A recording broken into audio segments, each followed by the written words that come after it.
It's Laura Eubanks of Design for Serenity with your succulent tip of the day and the grand reveal in Poway. 5 days, 6 crew. You know that when we got the old landscape material out of this garden, we noted that it was a Gopher superhighway. So the client signed off on an extra day. This was supposed to be a 4-day project, but she signed off on an extra day so that we could lay gopher mesh throughout this entire space. And I am so glad that we did, because we are already seeing gophers trying to pop up through the mesh, and it just would have ruined. Could you imagine gopher mounds all over this?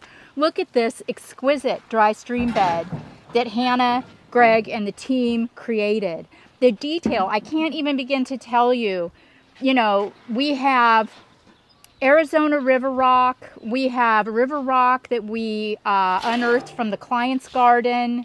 We've got Palm Springs gold rubble. We've got Sunburst pebble, Sonora shiner, Palm Springs gold 3/4 inch that Hannah sprinkled out for a little bit of bling, old granite rock. So my takeaway from this dry stream is, one, necessity is the mother of invention, and my best installations are always ones where I have to be the most creative. And two, don't skimp on your rock. And three, have fun with it. The client brought out some really, really pretty rocks that she has collected. Some are polished stone, petrified wood, and Hannah staged some seashell and just some really fun things so that when the grandkids come over, they can come out here and identify some of the treasures in the dry stream bed. So we have 3 things in this garden that are being watered on bubblers, and that is the peach tree, the avocado tree, and the bougainvillea. The rest of the garden is either xeriscape or subterranean drip. Now, we could not figure out a creative way to get the irrigation down to the 2nd level without digging all the way down below the retainer, which was not going to happen.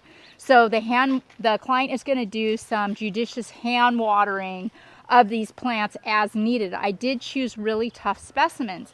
Also, you will note that this installation isn't as thick with plants as my typical installation is, and it's okay. You know, I get palpitations a little bit because, you know, me and my tapestries, but this, I know, you know, I've been doing this long enough now to know how these plants are going to grow and fill in over the years, and it's just going to be absolutely majestic. It's another reason why I like to make sure that I have plenty of budget for rock, because the rock can really take it up a notch. If you've got a tight plant budget, you will note that I added some black 3/4 inch bagged rock in 3 key areas in the garden.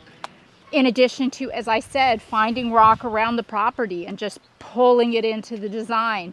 Remember, your soil is really important too, and creating mounds and creating little cavities for your dry stream bed, or troughs, I guess is the proper word for it. The irrigation will be set to go off probably a couple of times a week to support the fruit trees. And that's another thing, you know, you succulents all have what prone to a lot of natural rainfall. Wait, not. Yeah, the bubblers, they put out more water than the drip. And it's streaming right in as it should. Yeah, see, you know, and we talked, you know, I talked with a couple of you. I responded to your comments. You were curious about the subterranean drip and the holes every 12 inches, and what about where there is no plant? Isn't that a waste of water? And percolation is a science, and I watched a really boring film strip. Some of you probably don't even know what a film strip is. It's a really boring thing, like picture in a movie format, when I was in a Master Gardener training class where we watched water percolate into the soil. Oh my gosh, it was just like excruciatingly boring to watch. But you know what? I've never forgotten how that water goes down and then spreads this way. So the slower it goes, the slower the drip, the more it spreads. So, you know, once these roots start to take hold, they will find the water. There's plenty of water, is what I'm saying. Like, And we are, hello. I know. Did you stop it? No, I'm going. Oh, yeah, over here, Hannah. And with the drip, it's a couple of gallons per hour. So think about 2 gallons of milk, you know, and pouring that on your plants.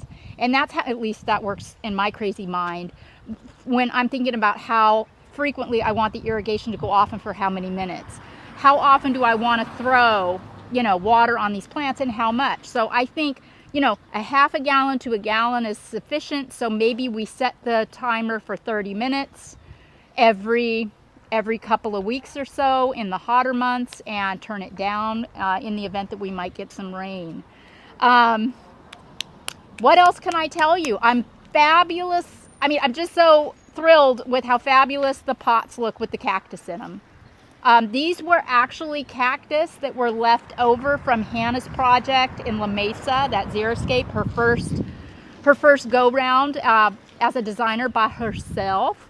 And they are perfect. They won't require any water, and they just give the garden such a designer finish. Some neighbors have already driven by and have complimented the client by telling them that it looks like a resort. So they feel like they all have to up their game now. So I appreciate all of your comments, all of your questions. I'll do my very best to answer them. And I appreciate you joining my channel and supporting me that way. I appreciate the subscriptions. We're getting very, very close to 100,000 subscribers, which is very, very exciting, and I thank you all so much. Let's see. We're going to be doing some maintenance and odds and ends. So you will see us again in April with a brand new installation.